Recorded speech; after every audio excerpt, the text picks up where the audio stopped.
Hello, kia ora, my name is Annabelle, and I have ADHD and autism, and I am gifted as well.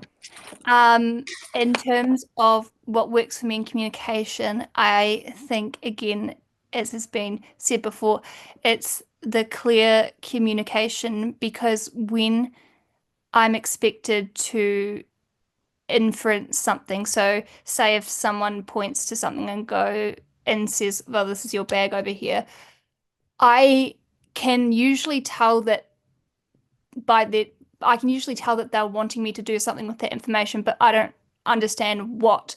And it really stresses me out because number one, I don't want to ask for clarification because I don't want to be annoying and I don't want to sound stupid by not understanding. So in my head, I'm trying to think of all the different things that it could be, and I don't want to get it wrong, and it really stresses me out. Um, and so for me, it's the clear communication that's really beneficial for me. I think in classrooms specifically, once I get that clarification, once I get that first step, I'm off. And but if I don't understand it, and if I'm like, oh, how do I approach this?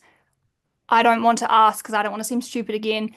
So I kind of fiddle around and try and, dance around the bush and don't actually get it done. But it's when, especially helpful when even if a teacher thinks that they've said something clearly, even if they come up individually, just around the classroom, just checking, and not in a way that's like, did you understand this? But that's not in a way that makes me feel like I'm dumb for not understanding, but in a way that's like, did the way I explain this to you make sense in your brain, or is there another way I can put this that might help your brain understand it better? And it's just that little check-in at the start, which really sets me off, and I'm like, okay, I can do this. I know what I'm doing.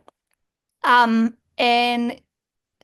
oh, well, I've kind of said what works, what doesn't. The impact is I've also kind of put that in there as well. Okay, yeah, that's it.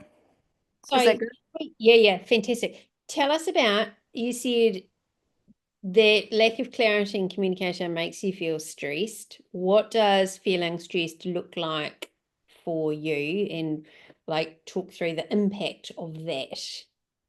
Um, it stress for me, it won't externalize it's not something that externalizes like I won't start crying and I won't, and it's not something that you'd probably be able to notice, but often I will withdraw and try and sort of stay out of the limelight or stay out of the teacher's vision because I don't want to catch their attention because I also don't want to be seen as that I didn't understand. And I don't want, and so I'll try and like, for example, in a maths class, for example, I'll just write random numbers so it looks like I'm doing something. And all the while in my head, I'm trying to figure out exactly what they wanted me to do. But again, I don't want to ask unless they come up to me first because I don't want to be perceived in that way. Right. So look busy.